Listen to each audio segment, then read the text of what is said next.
All right, welcome back to the Super Coach Enough channel. In this video, we're going to do our Game Week 1 review for FPL in 2023-24 season.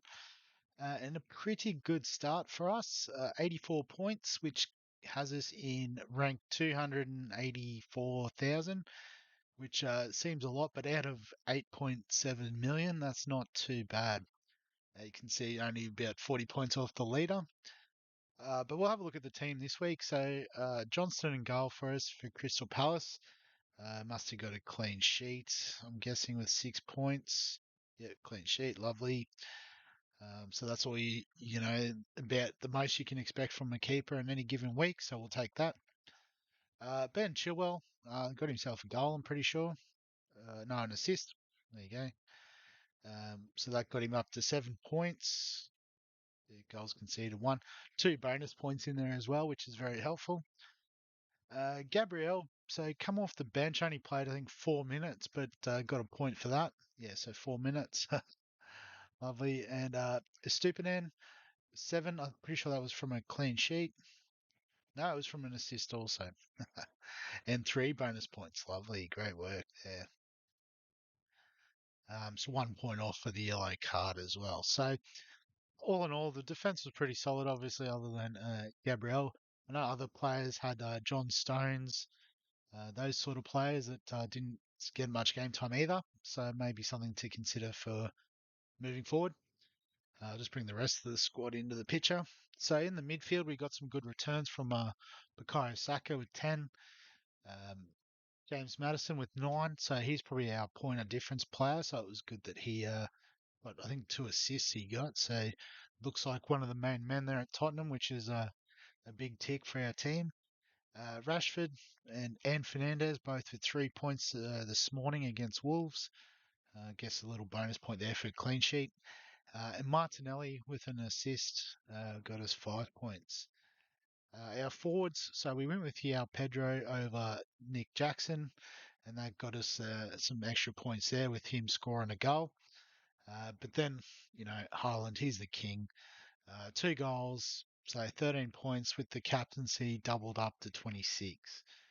So, sort of just sticking with the pack for the first week has been pretty good. On the bench, we brought in Turner late. Um, he got announced the day of, or just the morning before Premier League kicked off. So we got him in for Areola, and I think that's a good get. Jackson with the 1 point. I must have had a yellow card or something because I'm pretty sure he started and played not all 90 minutes. Yeah, yellow card, fair enough. So, we always thought he might struggle to get a goal against Liverpool. Kabore with 1 point, so obviously letting in a few goals wasn't helpful. It says he only conceded 1 goal, so they must have let a few in after he got subbed off. That's worked out well for us. And Baldock with 2 points just for fronting up, and I think they must have let a goal in. Yeah, 1 goal against Crystal Palace. So I guess generally, we do have the one free transfer this week, but as a general rule, you don't want to use that free transfer if you can avoid it. Bank it for next week, and then you have 2 transfers to up and down. But I guess looking at some potential options if we were to go the wild card nice and early, and I guess in goal, and this I didn't realise until after the lockout, but it looks like Sanchez is the main man at Chelsea this year. It looks like Kepa's on the way out. So, getting a 4.5 goalkeeper in I guess, quote unquote, top six team is very nice and some good fixtures coming up too. So, I am even tempted to use my trade this week to trade goalkeepers, which is another cardinal sin of FPL. But yeah, I don't want his price to get too far away. But in saying that as well, I guess if everyone's following that rule, there won't be a lot of trade in straight away. Um, Also, I guess just should have gone by position actually. So Leno's obviously going to be a popular option after his 12-point start. Um, but they do have some tough fixtures, Arsenal and Man City in amongst the next three. Brentford's not a pushover either, so I think that's a bit of a trap. So I'd avoid that if I were most. Nano had a good start, so a lot of players getting him in. at the slightly higher price, but 6 saves, got himself a bonus point as well, which is pretty nice. So didn't think Wolves would be that good that he'd get 6 saves, but there you go. Um, Fotheringham from Sheffield got a few points. That's pretty handy. Um, yeah, so like I said, I've already talked about Sanchez. So yeah, he's probably the one I would like to target if I was to play the wild card. And as I said, I am very tempted to actually just bring him straight in and burn a trade essentially.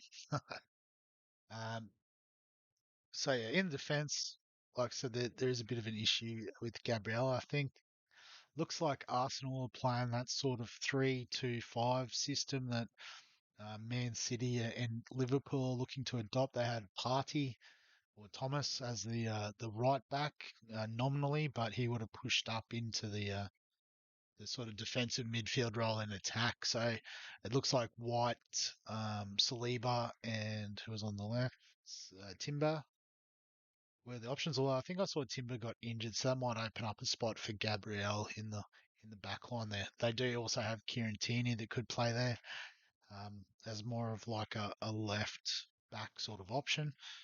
Um, so yeah, so at the moment, a bit of a question mark on him. He could straight swap for Varane, but he's not going to score a goal every week, as well as get a clean sheet. Might get a few clean sheets, but it seems a bit sideways, I suppose. Emerson Royale got a goal for Tottenham, and might have that left edge spot over Poro. So at 4.5, it's not bad. I was a fan of the other Tottenham back. What's his name? Udogie. Um, at 4.5, so he might be an option as well. Free up a bit of cash. Stephen and Chilwell are pretty rock solid, I think. Rico Lewis, if you could trust Man City's team list, he'd be nice value at 4.5, playing left back for Man City, but I'm sure he's not going to play every week. We could go Colwell, but then we've already got Chilwell, Jackson, and if we want to get Sanchez, we can't get Colwell in. Um, Yeah, and so I guess another popular option, you can see Botman did all right, but looking at Newcastle assets like Trippier, but keeping in mind, their next couple of games are pretty tough. I think Villas might have been affected as well by Tyrone Mings going down injured, so um, that's probably more so on the forwards. We'll talk about that when we get there.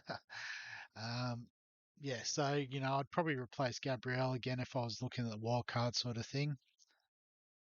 Midfielders, so I guess, Rodrigo has already gone up in price. That's interesting. Uh, you don't really want to get defensive midfielders in here. He scored a goal, but that's probably going to be about one of his only ones for the season. So everyone bringing him in, it's a bit of a bold move. Harvey Barnes, so he come off the bench and scored a goal, I guess, and that's why he end up with 11. But yeah, you want players that are going to play most weeks. Not just sort of making cameos off the bench. Diaby, what did he do to get that many points? Oh, he scored the goal. Yeah, so playing second striker for Sevilla. Embuemo scored a goal, which is handy. Jared Bowen's been popular in the past, scored a goal. So, I mean, yeah, there would be a temptation to sort of get rid of, say, Rashford and, get one of the 6.5 guys in. Mitoma did all right. Eze did blank, but other than the clean sheet. But he's always a chance of something.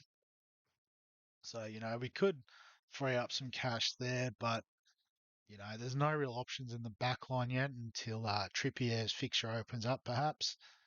Um, and then also in the forwards, if we have a look at them real quick, so you can see Isak's already gone up in price. He was the player I was alluding to before when I was sort of warning against bringing in Newcastle assets. He did score 2 goals, but that was against sort of disjointed Villa backline. And then he does play Man City and Liverpool in the next couple, and Brighton. their defense is pretty decent also. After that, so game week 5, Brentford's again pretty miserly defense, but then it really opens up. So I reckon probably at game week 6 he could be an option to bring in. Vissa scored, so him and Mbumo, nice little double up there for Brentford. But I guess that was against Tottenham too, so they do have a really good draw coming up, which he could get on. Nketiah started this week for Arsenal, and they win all right. So you might want to look at that. He's got some good fixtures coming up. So, he could be a nice little spot for you. Pedro, I've already got the 3 Arsenal players. So perhaps if Gabriel was out, I could go triple Arsenal attack and just go hard. Hope they do well in the start of the season. Alvarez is one I'm really interested in. So especially now that De Bruyne is missing. So it looks like, he's sort of playing that number 10 role behind Haaland. And then, they've got Foden, Bernardo Silva, and probably Jack Grealish on the bench too. You'd imagine they would be the ones that rotate, and Alvarez would probably be there more often than not. But Man City do like to rotate, so it is a bit of a risky one. Just looking through.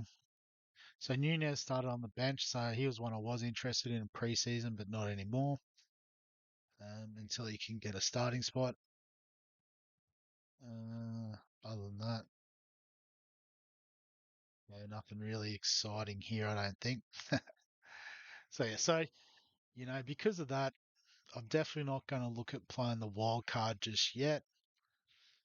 Um, I've got a few days to decide, but as I said, I am pretty keen on locking in Sanchez in goal. And, it is a bit unconventional. Um, and, I've used my free transfer for this week, but I guess the way I look at it is you can do more transfers. So one of the things if you're new to FPL is you can do another transfer. So say I did want to get out of Gabriel. I can't bring in a Chelsea player, so let's go elsewhere. Let's just do like for like with Saliba. All right, so you can see it cost 4 points. So I got, how many points did I get? 84 last week. So it just put me back, or actually it doesn't roll over till next week. So if I scored another 84 next week, I'd only get the 80 points because they'd take all 4 points for the extra transfer. So, it is possible to potentially do those extra trades if need be in game week 2. Um, but yeah, so at the moment, like I said, that's my preferred option. But yeah, like I said, it's usually not in your best interest to transfer the goalkeeper. But in saying that, it's supposed to be a bit of a fun game. So I won't lock it in just yet, but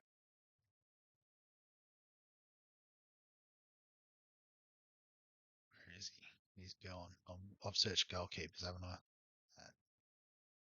I've got to do the grayed out option.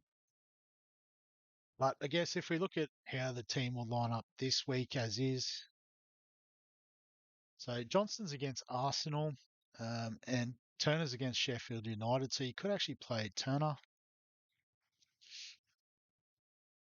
in goal against Sheffield at home as well. So that's always a nice advantage. Um, so Chelsea would be away to West Ham. So I suppose if I did the trade, I probably would play Sanchez and back the Chelsea defence double up with Chilwell. The back three is not going to change. Kabore is not even playing this week. And Baldock is playing against Notts Forest, so at Nottingham there. So probably Knights. These matchups are fine. They're all away, but they'll be okay. And then obviously, our midfield, we're probably not really going to rest any of them. Um, even Madison playing against Man United and Tottenham, so it's not ideal, but we'll just leave it as is for the time being until, obviously another clear midfield option opens up. And then so we've either got Jackson or yeah, Pedro. So Wolves didn't look as bad as everyone suggested they would be against Man United. So there is an argument to swap them around. Um, But yeah, it's a tricky one. We might just sort of leave it as is and see how we go. And then in terms of captaincy, I think we've got to leave it on Haaland, until he suggests otherwise. Um, and then probably Saka with the VC up against Crystal Palace. It's not the easiest game, but might be okay. I guess the fact we've put Johnston on the bench suggests that we hope Arsenal goes okay in that game. But I guess we'll wrap it up there for the time being. If you've got any comments on the side or any questions, feel free to throw them in the comment section below. If you're enjoying the FPL content or something to do in the NRL Supercoach off season, remember, like the video, subscribe to the channel, all that good stuff. And other than that, I'll catch you in the next one.